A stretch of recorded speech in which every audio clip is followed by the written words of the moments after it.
Olá, que prazer estarmos aqui no nosso programa Sala de Imprensa. Hoje vamos ter um programa super especial, em razão de estarmos abordando um assunto agora emergente que mexe com um grande segmento dos comunicadores de São Paulo, que são os radialistas. Esse trabalho fantástico, não é? Que traz amor, carinho, informação, atenção, prestação de serviço, de utilidade pública a todos. E os radialistas fazem parte desse grande contexto. Nós, inclusive, tivemos aqui o nosso presidente, depois vice-presidente, Walter Abraão, meu grande amigo, que Deus o tenha, nesse famoso, né, local onde somente aqueles, enfim, os bons e os maus sobem, mas os maus ficam sempre ao lado de Deus, né? Eu tenho certeza que ele está lá. E temos também grandes outros nomes de bons radialistas que passaram aqui pela API e estão conosco.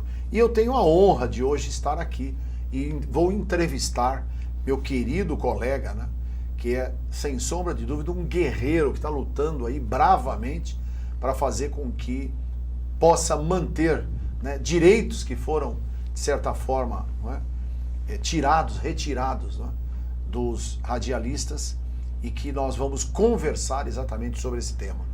E para isso ele está aqui conosco para falar sobre toda essa situação que hoje está gerando uma grande celeuma, não só no estado de São Paulo, mas também em Brasília e em todo o Brasil. Meu querido amigo Sérgio Hipóldo Guimarães. Sérgio, uma honra estar recebendo você aqui no nosso programa. Prazer, prazer é todo nosso, e agradecer o convite, porque para nós que representamos os trabalhadores da radiodifusão desse país, infelizmente, a gente não tem esse espaço. É raro para nós esse espaço nas TVs e nas rádios, né? Então a gente agradece mesmo todo o coração, porque é fundamental esse espaço para a gente passar para os trabalhadores, né, o que está acontecendo hoje com os trabalhadores radialistas. Ótimo, mas tenha tranquilidade, meu querido Xará. Adote esse programa aqui como o seu. Precisando, você pode voltar. Eu fiz questão de pôr em nossa mesa aqui nosso diretor executivo, meu querido amigo, este homem que tem lutado tanto também pelo trabalho e pelos destinos da nossa Associação Paulista de Imprensa, José Alfredo Machado de Assis. Okay. Meu querido amigo Zé, prazer em cumprimentá-lo pela 28ª vez hoje. Estar participando dessa mesa aqui. Obrigado, é uma honra. E ele, particularmente, Xará, Sérgio, o Zé Alfredo, o pai dele, o doutor Enéas Machado de Assis, foi, na verdade, o grande pioneiro no sistema de toda regulamentação, de toda estruturação. Foi a primeira emissora de rádio instalada, não é, em São Paulo, foi através do doutor, meu colega, inclusive, advogado também, jornalista, não é, atuante, um homem vibrante, fez um trabalho fantástico, inclusive diplomático, do Brasil no exterior. E eu queria até que você falasse um pouco, Zé, sobre a questão especificamente do rádio e relembrar a memória do nosso querido doutor Enéas de Machado de Assis. Bom, a participação dele foi no início do rádio. A primeira emissora instalada no Brasil foi a Marinha, que veio no Rio de Janeiro, não é? E depois ele, juntamente com os irmãos Fontoura, montaram uma emissora na Rua Padre João Manuel. Olha! Que até aquele momento era uma emissora clandestina. Né? Que coisa! Foi a primeira emissora que depois se transformou em Culturinha, e depois foi Cultura, passou para os Diários Associados e depois passou para o governo. Para a TV Cultura. TV Cultura. Mas começou ali, na Padre João Manuel. Olha, tá vendo? Que coisa interessante. Eu tenho no meu blog um pouco da história, dessa história. Qual que é seu blog, né? Fala. É machado.josealfredo.blog.br blogspot.br. Blogspot, então, é machado.josealfredo.blogspot.com.br. Ótimo. Não, e para quem quiser acessar, porque a grande verdade é que muita gente está interessada, né? Em função dessa história. O grande trabalho dele no rádio, ele foi durante o período que ele representou o Brasil na UIT, na União Internacional de Telecomunicações. Naquele período a televisão estava nascendo. Sim. E foi lá... Você está falando em que década? Foi em 40? 45, por aí. 42. 42. Até 40, durante 30 anos. Ele 1942. E na UIT é que ele conseguiu as frequências, que era a briga no mundo inteiro, as frequências privativas, né, para as grandes emissoras de rádio do Brasil. É o caso, por exemplo, na época era a Tupi, que era exclusiva, né, no mundo inteiro, a Record, Bandeirantes até hoje, e outras emissoras. Esse foi o grande trabalho dele e ele foi o que redigiu, o que idealizou o Código Nacional de Telecomunicações. É dele. Tá. Entendeu? Então eu acho que essa foi a maior participação dele em termos de rádio, porque ele partiu por lá do legislador, né? Mas também foi diretor dos Diários Associados, da Rede Record, da Record, Rádio Record, não é? E teve uma passagem rápida também pela Bandeirantes. Né? Mas o trabalho dele maior para mim foi nesse período que ele participou durante os 30 anos da UIT.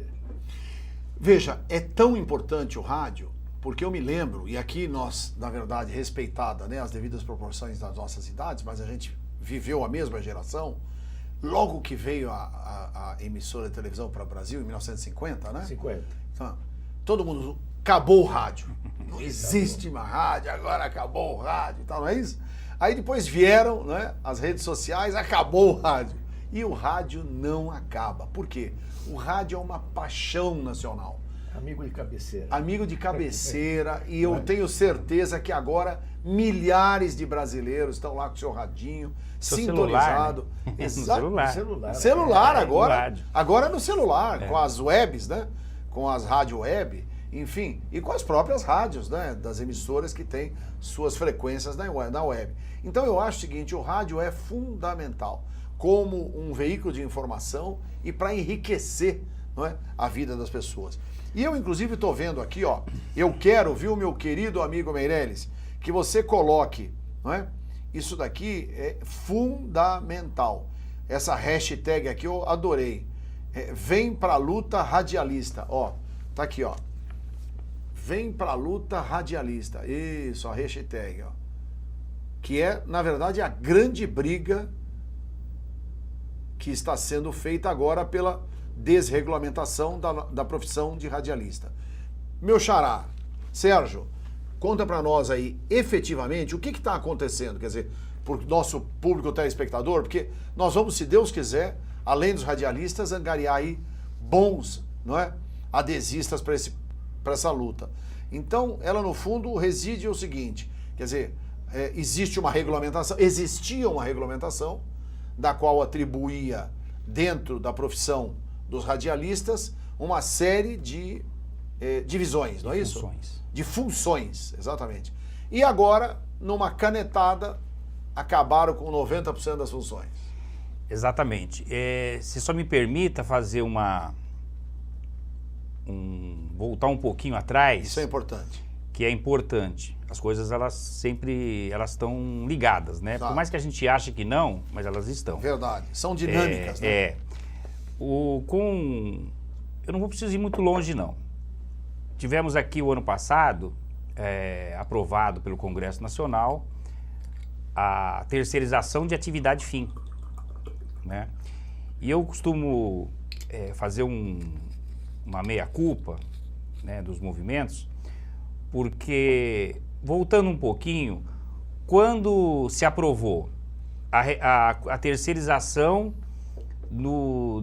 das atividades meio, né? Agora, que diacho é atividade meio? Começou isso com os bancários. Entendi. Porque os banqueiros não aceitavam de forma alguma que o pessoal da limpeza, o pessoal da segurança, os porteiros, tivessem a jornada reduzida de 6 horas também. E foram lá no Congresso, com um lobby grande que tem, conseguiram a terceirização de atividade meio. E aí a gente viu o que aconteceu nesse país. Dentro das empresas que a gente trabalha, a gente passou a ver colegas de trabalho com salários diferentes, contratados por uma outra empresa, sem depositar fundo de garantia, o vale-refeição infinitamente menor, enfim, toda aquela atrocidade que tal. Mas continuávamos lá, né, o movimento dos trabalhadores, acho que não foi muito, com ênfase muito, né, porque era só uma parte e tal. Agora, o ano passado, pegou também atividade fim. Então, qualquer função de atividade fim, pela lei agora, pode ser terceirizada e a gente vai ver o que vai ser isso. Por enquanto, no nosso segmento, ainda isso está um pouco tímido, mas vai a curto e médio prazo, a gente vai sentir isso mais a fim. Depois veio a reforma trabalhista, que todo mundo viu, mexeu em várias questões e tal. Ela não foi suficiente para os patrões. Portanto, a ordem do dia foi mexer nas convenções coletivas, atacar as convenções coletivas, que é onde os trabalhadores têm lá sua convenção com vários direitos, que são maior do que a CLT, e acordos coletivos com a empresa, né, que são maiores que a CLT também. Então a ordem agora, em qualquer negociação que você vá, seja coletiva ou individual, os patrões estão lá a todo ferro querendo retirar as coisas. E também as funções que são regulamentadas, e não é só a do radialista.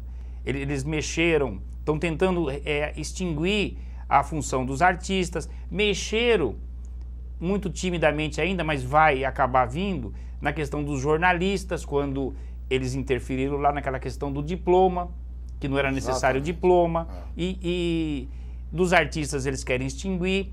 E agora, em abril deste ano, o Temer baixou um decreto-lei, onde ele mexe no quadro anexo. Nós temos uma lei de 1978 e tem um quadro anexo que tem lá as funções divididas pelos setores dentro da rádio e da televisão.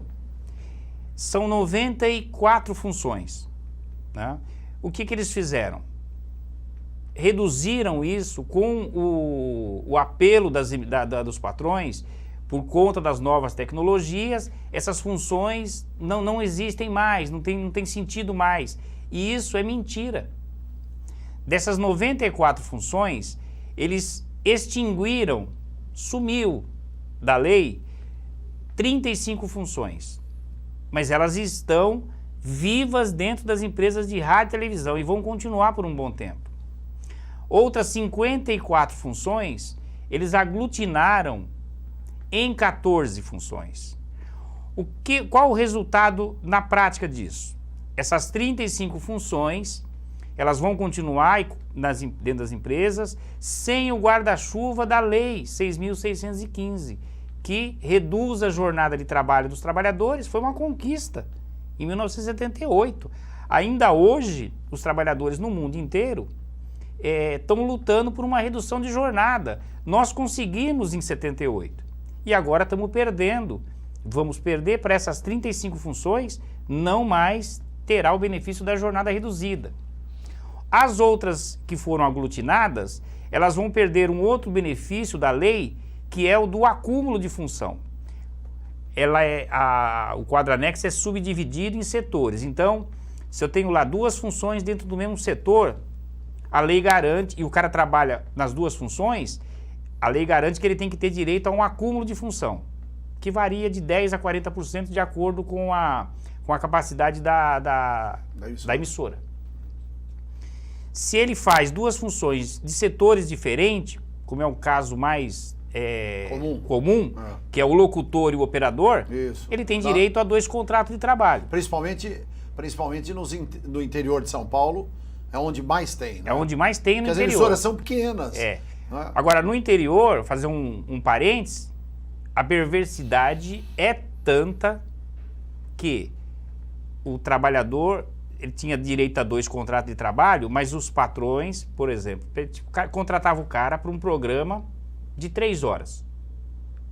A gente tem na convenção coletiva lá Só um pode piso. ficar 5 horas. A lei diz que é No só máximo. 5. Mas nós na convenção coletiva a gente tem um piso para a capital e para o interior. O que o patrão no interior faz? Ele contrata para 3 horas, divide isso pelo salário, multiplica pelo número de horas trabalhadas. A gente tem um piso de 1.300 e pouco, só que com esse fracionamento de jornada, o trabalhador está recebendo uns 200, 300 reais. Isso já existe há um tempo no interior. E a gente tem tentado combater, mas a legislação prevê esse tipo de coisa. Agora, com a reforma, ficou pior ainda, né? Então a situação vai ficar muito ruim. Então, perdeu o benefício da jornada reduzida, onde foi aglutinada vai perder o benefício do acúmulo de função, porque ele vai ter que fazer várias funções por um salário só. E o duplo contrato de trabalho também. Mas assim, as empresas elas não quiseram discutir com os trabalhadores, porque para discutir seriamente, nós queremos discutir, não tem problema com isso. Aquilo que realmente não existe mais, vamos encontrar o que faz agora então? Ele não opera a câmera, agora ele opera o quê? Então vamos, né? Porque quando você tem as funções ligadas a um equipamento, isso você vai ter isso de tempo em tempo, você tem que fazer a discussão da nova tecnologia. Eu costumo dizer, na lei tem lá a função, por exemplo, do desenhista. Aí o patronal fala, não, desenhista não existe mais. Nós temos batido o seguinte, não, ele existe. O que mudou, e não só no desenhista, mas com várias outras funções, o que mudou foi a ferramenta de trabalho dele. A televisão não faz mais desenho? A televisão faz desenho, só que o cara faz desenho agora, não numa prancheta, com um lápis e uma caneta, agora ele faz num programa, num software de computador. Por isso mudou a função dele? Não, mudou a ferramenta de trabalho. Então, essa discussão, ela não é tranquila, é muito complexa. E além disso, você tem o que as novas tecnologias traz de novas funções. Então, por exemplo, no campo da computação, na área da internet, nada disso a gente tem na regulamentação, e é óbvio, porque em 78 não existia nada disso, mas agora existe. Então, você tem aí uma discussão a fazer de inclusão. A gente sabe que tem algumas funções para serem excluídas, mas tem uma gama de funções para serem incluídas. E isso, nada dessa discussão foi feita. Então foi todo feito na canetada. Da noite para o dia, o presidente sancionou e mandou publicar. Agora, nós, o que nós estamos fazendo? Nós primeiro tentamos mobilizar os trabalhadores. Chamamos uma assembleia pelo Brasil inteiro. Os trabalhadores timidamente responderam. Não foi suficiente para pressionar. Fomos para o campo jurídico, onde a gente entrou com uma ação de inconstitucionalidade. Essa ação está no STF, foi aceita pelo STF, porque é matéria constitucional, e foi distribuído e está na mão do ministro Luiz Fux, que até agora, porque nós pedimos que ele desse uma liminar, uma cautelar, aí você que é advogado pode falar Sim. melhor, mas a gente queria que eles dessem uma liminar ou uma cautelar, que é para suspende esse decreto até que a gente faça a discussão com as partes, porque você tem que envolver também o Ministério do Trabalho, que é quem dá o registro profissional, aí envolve uma série de coisas. E botar todo mundo na mesa para ver de fato o que muda, o que não muda, porque com essa canetada, o prejuízo dos trabalhadores ele vai ser muito grande. E as empresas vão enriquecer ainda mais, porque vai sobrar muito dinheiro no caixa por conta disso.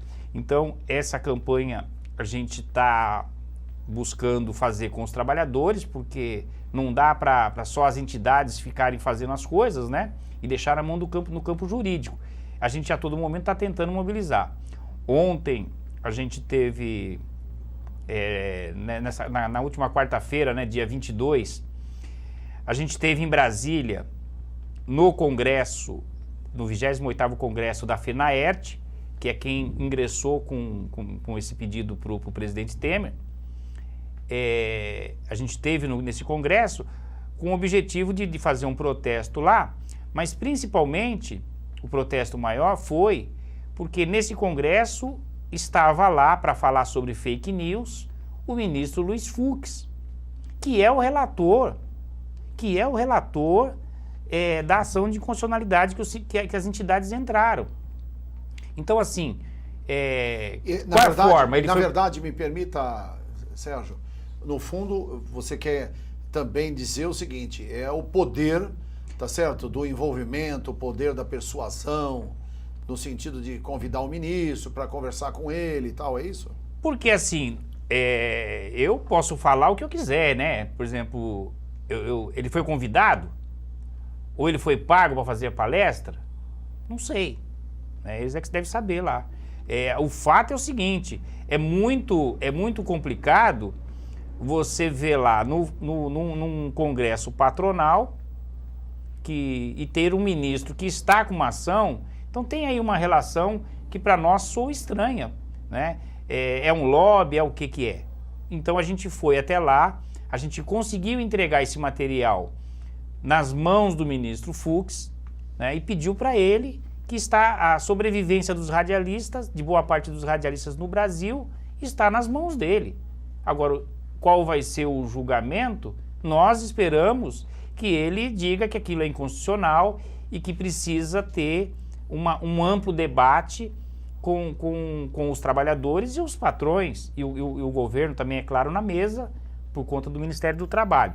Agora, nós não sabemos qual vai ser o resultado, né? O que a gente pode dizer aqui é só que esperamos que seja favorável aos trabalhadores, porque entendemos que é inconstitucional e que eles não poderiam ter feito isso. O presidente Temer não poderia ter sancionado esse decreto. Essa daí é uma linha toda vigente, é o pensamento do sindicato. Inclusive dos sindicatos de todo o Brasil, né? Tanto que esse material é um material pela federação, porque os sindicatos não têm o poder de entrar com ação de constitucionalidade. Sim. Aliás, nem a nossa federação, né? Pela legislação, são centrais sindicais ou partidos, e acabou entrando com um apoio do partido do PCdoB. Foi o PCdoB que a gente bateu na porta de vários, e o PCdoB gentilmente se dispôs a ingressar com essa ADIN, ação direta de inconstitucionalidade. E os advogados, claro, todos os advogados que estão... Vocês não procuraram a OAB? Vocês não procuraram a OAB? Não procuramos, porque a gente ficou batendo, né, nas portas das entidades que são mais próximas, né? No caso, as centrais sindicais e os partidos. O PCdoB foi o que aceitou. Agora, os advogados que tocam a ação são advogados, é um escritório de advogados que é contratado pela federação, pela FITERT, né? Entendi. Nós, na verdade, nós temos esses dois, né? Ó, aqui, esse folheto, que é bem explicativo, né, de tudo que o nosso querido presidente acabou de falar, em razão, não é, das funções que foram extirpadas, né, e também do trabalho que vem sendo desenvolvido. E esse outro folheto vocês distribuíram em Brasília, não é isso? Esse aqui, só mudou a última página. Né? Esse daqui é sobre a campanha que foi distribuído em Brasília, não é? Agora, na última reunião que teve lá. E essa daqui é o maior ataque contra a lei dos radialistas. E o que eles pedem é a desregulamentação, para que haja uma melhor equilíbrio aí, não é? Agora, eu gostaria de saber o seguinte, Ará, como é que a gente pode, né? Hoje, no fundo, o que existe é um problema seríssimo também. De um lado, a necessidade da manutenção das garantias e dos direitos, né?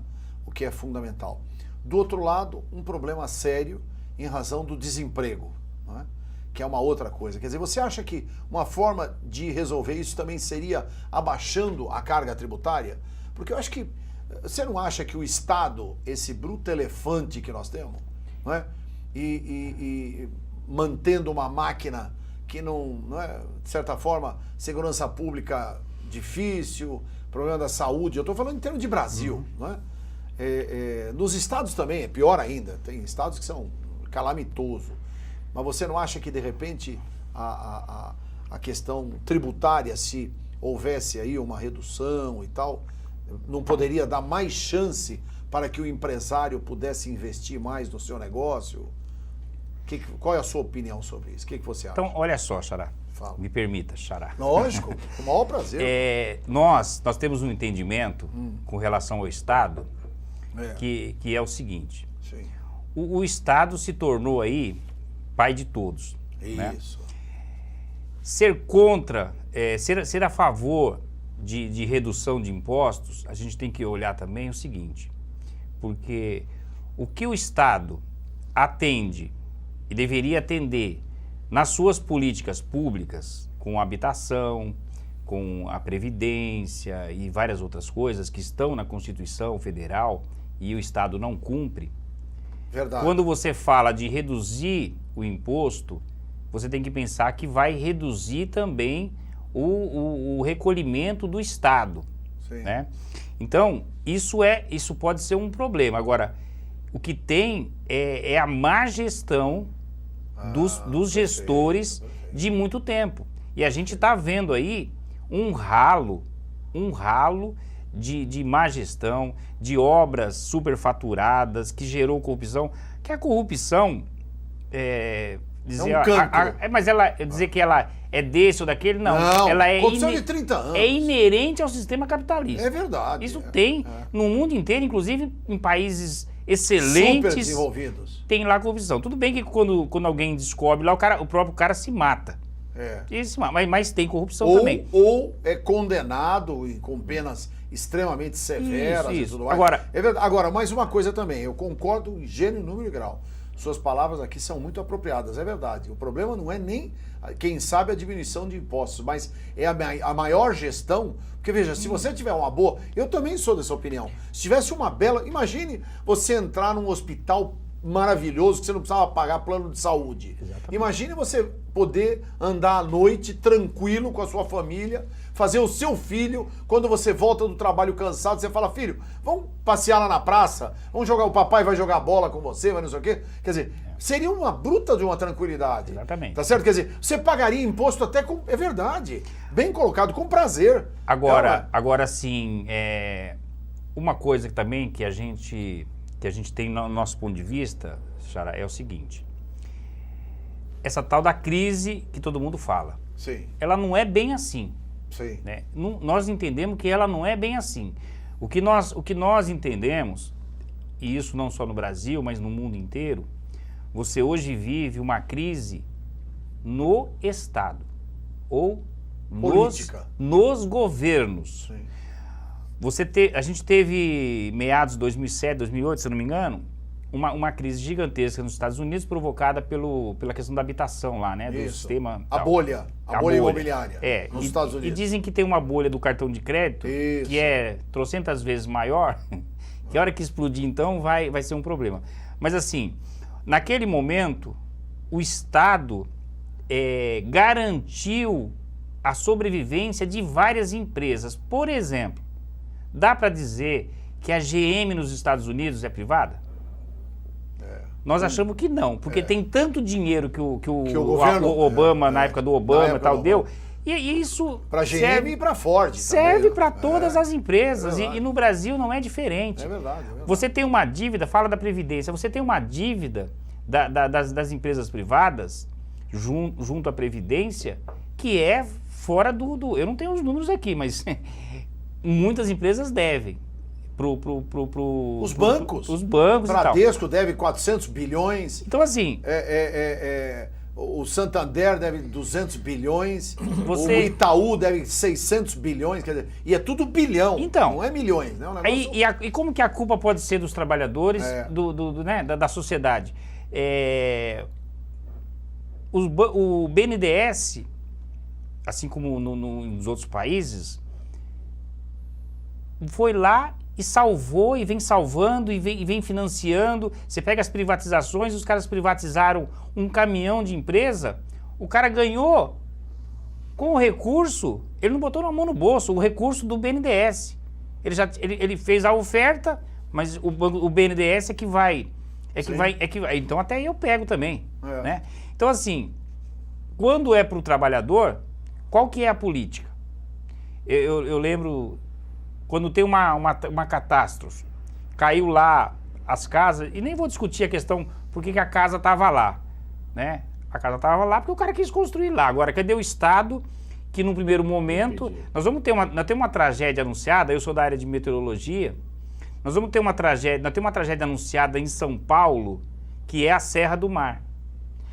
Há alguns anos atrás, já uns 20 anos atrás, eu trabalhava no órgão oficial de previsão do tempo, que é o INEMET, e lá a gente fazia uma parceria com a Defesa Civil, com vários órgãos, e o radar meteorológico de Bauru, o radar meteorológico aqui da Aeronáutica. A gente fazia um monitoramento de 24 horas na Serra do Mar. Porque a serra tá lá. Nunca teve problema na serra, né? Nunca ninguém falou que caiu isso aqui, porque não tinha ninguém morando lá, né? Mas agora tem um monte. Agora as pessoas começaram a morar lá na serra e você vai desmatando. Você vai desmatando. Aí os caras vão lá, vende TV por assinatura, já tem, a empresa de luz já botou luz, e tá lá. Tudo lá na serra. Quando você desce a serra, você dá uma olhada, já tem o aquele negócio é enorme. Luzinha. Isso serve para qualquer ocupação que é feita. Para qualquer ocupação Essas que é feita. invasões que são feitas. Ninguém vai lá dizer, olha, pegar o primeiro cara que colocou a casa ou o barraquinho lá. Escuta, você não pode construir aqui. O que você faz da vida? Você trabalha, você precisa de um curso, você precisa de não sei o quê, não sei o quê, não sei o quê. E resolve o problema. Mata na raiz. Mas não deixa o negócio crescer. Lá até agora só tem crescido. Mas nós vamos ter problema lá. Porque tragédia na época de chuva já. vai cair aquelas casas, elas vão correr junto com a lama. E aí vai ser igual o prédio aqui do Paissandu. Morreu um. Vamos achar quem foi o culpado. Aí vão achar alguém lá. O cara que vendeu. Bom, o cara vendeu a serra e ninguém... Ninguém falou nada. Então, assim, a gente tem um problema. Quando acontece uma tragédia dessa... O Brasil... Qual é a política que o... Você sabe qual que é a política do Estado quando... Vale tudo. Quando o camarada perde a casa numa enchente ou num incêndio grande de proporção? Se você tiver um saldo no fundo de garantia, o governo libera o seu fundo de garantia. Agora, quando acontece uma tragédia com uma empresa, o BNDES está lá com recurso, juros baixinhos, né? Eu vi agora, esses dias, eu não consigo falar as coisas sem falar nome, não tem, infelizmente. Pode falar, aqui não tem problema. Vi um comentário na CBN hoje de manhã, sim, da Miriam Leitão, sobre o STJ aprovou, numa turma do STJ esses dias, um benefício para os aposentados, a pessoa aposentada que precisa de alguém, de um cuidador, alguma coisa, o STJ aprovou lá que ela tem direito, independente do valor do salário, pode ser até o teto, de 25% a mais no benefício. Que é para... que a Previdência vai ser obrigada a pagar. Vai ser obrigada a pagar, claro, com comprovação de que está contratando e tal. Então, assim, a Miriam Leitão não quis falar abertamente que era super contrária, mas fez todo um discurso de que não dá para o judiciário ficar soltando regras sem o governo ter o dinheiro. Bom, então nós temos que rever o Estado inteiro. Quando eu falo Estado, eu estou falando do governo, né? É verdade. O governo inteiro, porque auxílio moradia de juízes. O cara tem 10 casas em Brasília, 10 casas em Brasília tem juiz lá.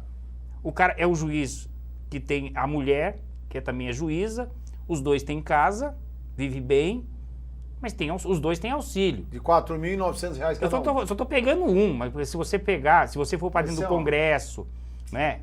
Dentro do Congresso, né? A Assembleia Legislativa aqui em São Paulo acabou de votar, de aprovar, que eles só vão na terça. Da maior cidade. A gente sabe que tem municípios aí que as câmaras funcionam, mas é por conta da demanda. Agora imaginem, a Assembleia Legislativa de São Paulo só vai funcionar terça-feira. Por quê? Mas e não tem, ali não vale reduzir jornada e reduzir salário, vale para o trabalhador. Mas ali para os deputados não vai reduzir nenhum benefício. E ele vai ganhar, sabe qual é o benefício? Da campanha. Porque ele vai ter um dia de plantão aqui em São Paulo e o resto da semana, e os contribuintes paulistanos pagando, paulista, né? Que é do Estado. Paulista e paulistano. Paulista e paulistano. Vão pagar para o cara fazer campanha para os seus amigos, ou para ele mesmo.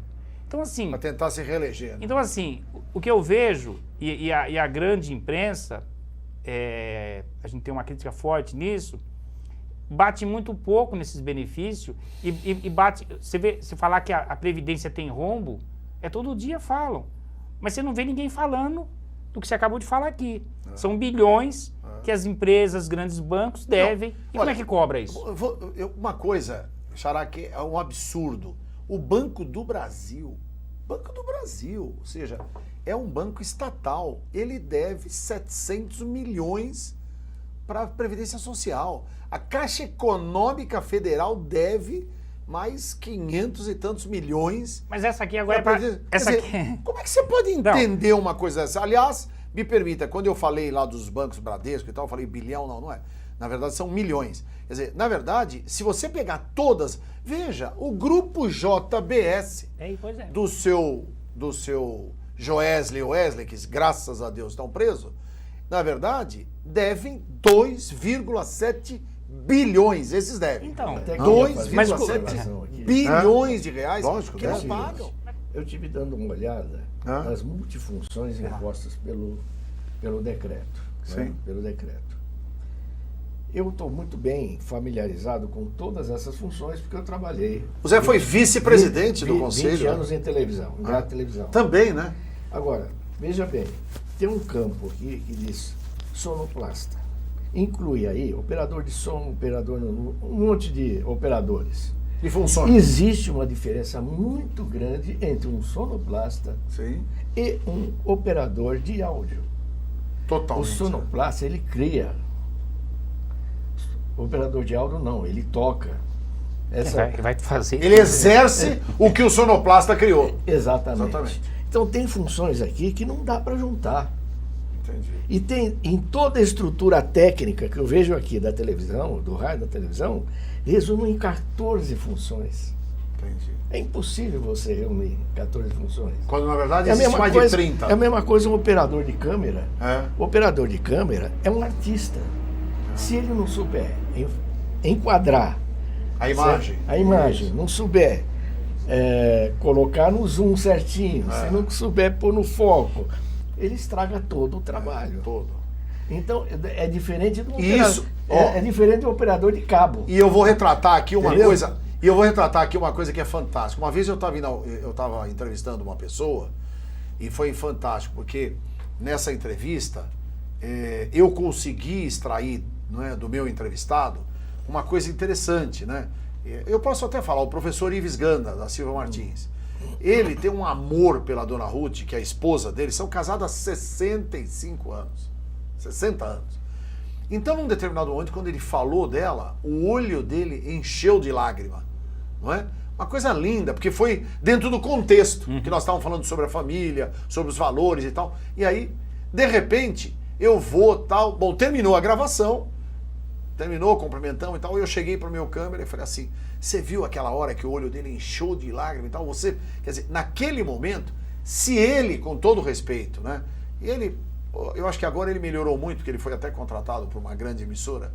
Então, não, mas é aqui, tem essa coisa, as nossas TVs comunitárias, tá certo? Porque se for para cobrir só os grandes acontecimentos, os grandes fatos, as emissoras comuns já fazem, entendeu?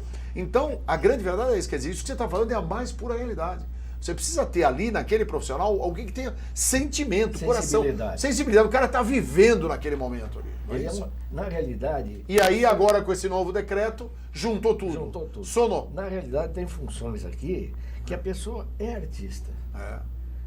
Ele tem que ter essa sensibilidade. E mais artista ainda Eu não estou dizendo que os outros não sejam importantes. Não, é verdade, isso. mas tem Mas que ter. ele tem uma importância maior dentro da estrutura do programa, do que está sendo levado ao ar, tanto no rádio como na televisão.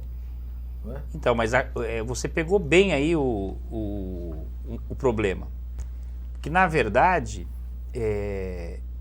não acabou essas funções. Não acabaram. Elas não acabaram, porque o que eles fizeram foi para ganhar dinheiro.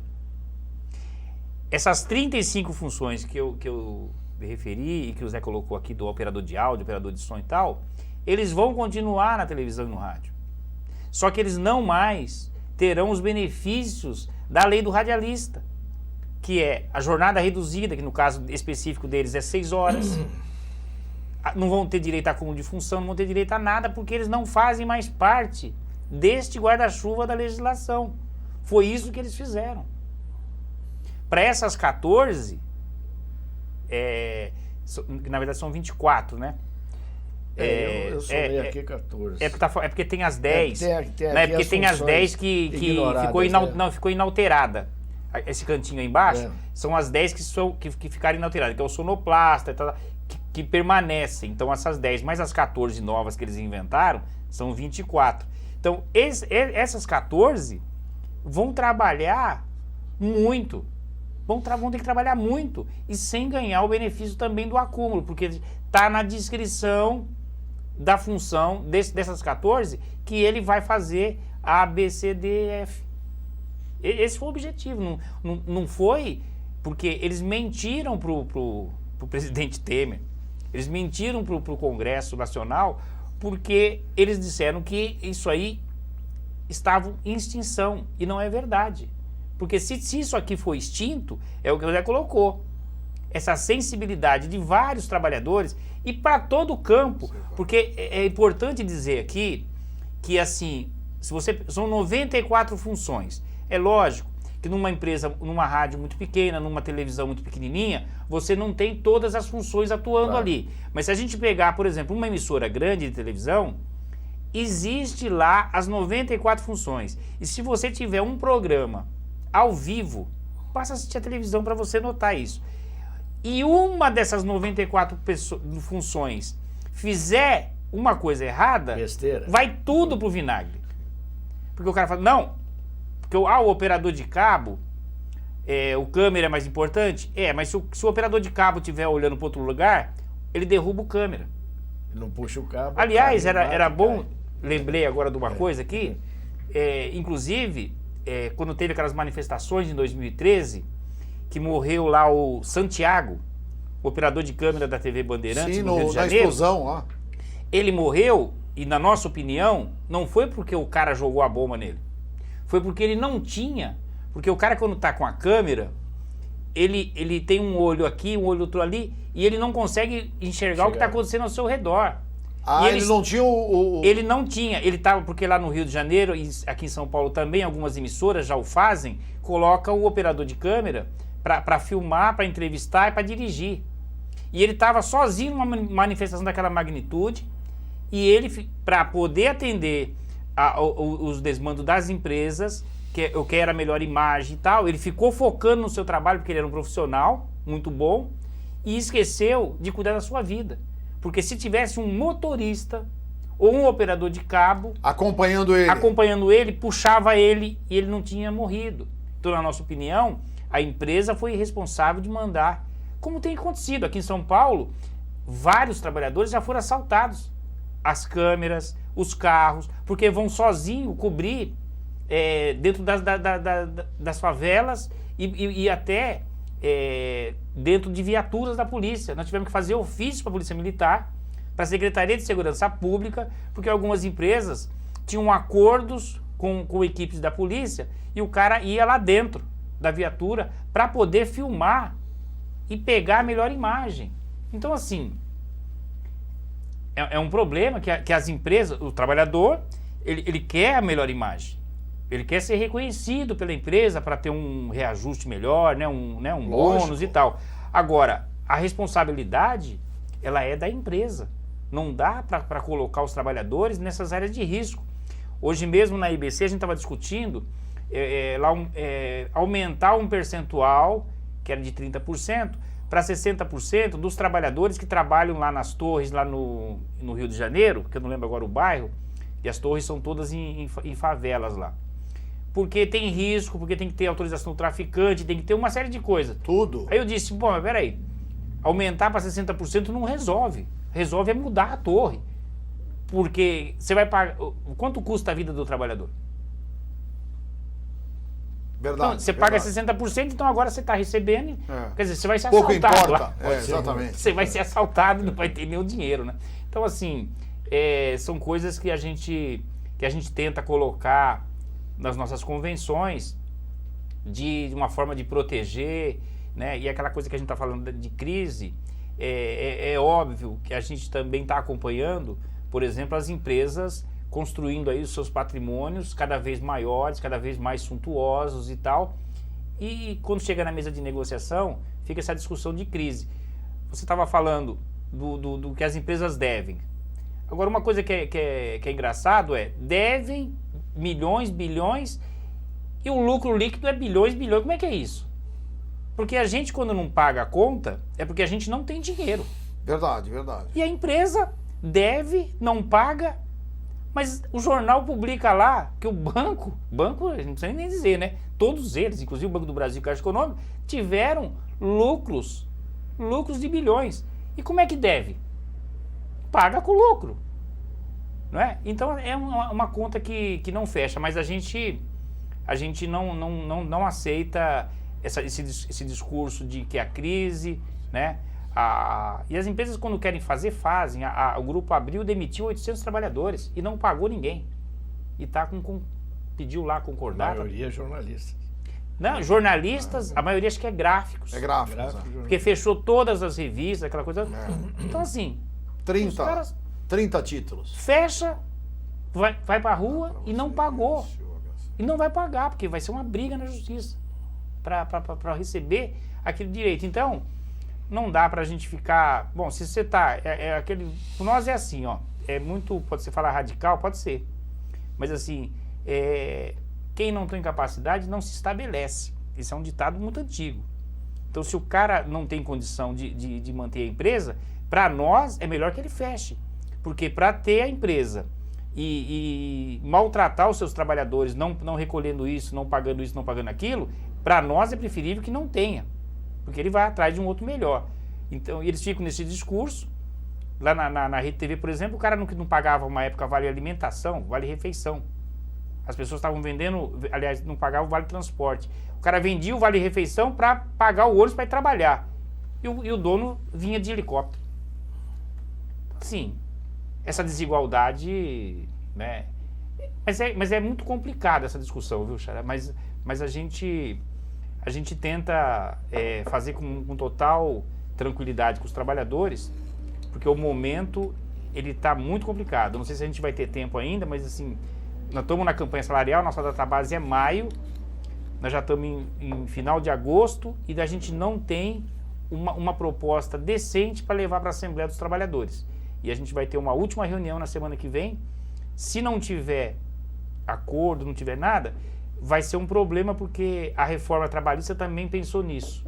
Então tem lá a questão da ultratividade, uma série de coisas, que se não fechar acordo, vai ser pior ainda sempre para os trabalhadores. Mas a gente não pode aceitar a proposta que eles estão colocando na mesa, que é de retirar vários direitos, inclusive quinquênio. Coisa que a gente conquistou de muita data, eles querem agora, não posso pagar mais o quinquênio. Querem implantar outras cláusulas, como o banco de horas, que tem até alguns trabalhadores que acham que é bom o banco de horas, mas na verdade a gente tem exemplos aí de que o banco, no melhor dos mundos para nós, era acabar com hora extra. Nós somos contra a hora extra. Que contrate outro trabalhador, mas contra a hora extra. E eles querem banco de horas. Banco de horas, o trabalhador não vai deixar de fazer hora extra, ele vai deixar de receber a hora extra. Mas ele vai ficar com um caminhão de horas, e se a empresa não pode contratar mais gente, quando que ele folga? Vai acumular hora, isso vai sumir, a gente sabe como é que funciona, vai sumindo, quebra o galho, então tira uma folga quando não tem interesse do trabalhador e sim da empresa, mas no acordo está lá que é de comum acordo com as partes. Então, assim, é muita dificuldade e a gente precisa, eu estou fazendo um apelo aqui, a gente precisa é que os trabalhadores de rádio e televisão participem ativamente das assembleias, porque ao final de tudo são eles que decidem. E outra, o mais importante, a Assembleia ela tem um condão democrático, né? Da representação dos dois lados, do lado patronal e do lado Sim. dos empregados, né? E aí é a forma de você discutir e chegar a um bom termo. Nós já estamos nos estertores do nosso programa, nós tivemos a honra de receber aqui nosso querido amigo Sérgio Ipoldo Guimarães, que é o coordenador do Sindicato dos Radialistas do Estado de São Paulo. Quero também esse homem que começou como radialista, nosso querido Milton Jorge Tami, hoje faz esse jornal aqui maravilhoso, que é o Jornal do Brás, 28 anos lá no Brás, e tem aqui uma matéria importante, nós recebemos aqui o nosso querido governador. Tá aqui o governador, onde é que tá o do governador? Tá aqui, ó. Só o beinho aqui que não ficou legal, né? Nós recebemos aqui o governador Márcio França. Esteve aqui na nossa API, dando entrevista, inclusive no nosso programa Sala de Imprensa. Um homem também que foi radialista. Márcio França também. Essa eu não sabia. Na verdade não é bem radialista. Ele era comentarista, ele criou o programa, né? Lá em São Vicente e acabou virando comentarista do programa. Não foi mudado na reforma o papel dos sindicatos. Os sindicatos continuam sendo os representantes legais. Agora, é justo os trabalhadores que são beneficiados da convenção coletiva não contribuir com nada para a entidade? Porque tudo tem um custo. Lógico. E um custo grande. O nosso sindicato ele é base estadual. Para mim visitar as empresas no interior do estado, para todo lugar, não é de graça. Eu tenho que, né? Eu já estou aposentado, mas eu não tenho carteirinha em todos os municípios para andar de graça. Então não dá. Nós vamos ter que fazer essa discussão. E essa discussão, por incrível que pareça, quem está emperrando na mesa de negociação é o patronal. Ora, se eu discuto isso em assembleia e o camarada ainda tem o direito, a gente está colocando na cláusula que o camarada ainda tem o direito de X dias lá fazer uma carta de oposição. Nós estamos colocando desconto de todo mundo X%. Mas se aquele trabalhador que não quer, por qualquer que seja a razão, ele tem lá o direito de fazer uma carta de oposição e não pagar. E o sindicato patronal está dizendo que não é assim, que não quer fazer dessa forma. Ora, isso é um problema do sindicato com seus trabalhadores. Eu não me meto com a empresa, porque também do lado patronal tem a contribuição sindical. Eu não vou lá me meter para saber quem é que paga, quem não paga. Quem não paga, exatamente. E de que forma paga. Isso é problema paga. do sindicato. Então isso é uma questão que nós vamos discutir isso numa próxima oportunidade. Então assim, muito obrigado mesmo, a agradecer e com certeza voltaremos. Se Deus quiser, até porque o assunto é extremamente polêmico e é muito vivo na presença dos nossos comunicadores sociais de todo o estado de São Paulo e do Brasil. Meu querido José Alfredo, muito obrigado pela sua participação. Uma honra ter você aqui no nosso programa. Eu agradeço o convite e também pelas palavras do nosso querido coordenador. Não tem dúvida. A todos vocês, nosso muito obrigado. Felicidades e até o nosso próximo Sala de Imprensa. Tchau, tchau.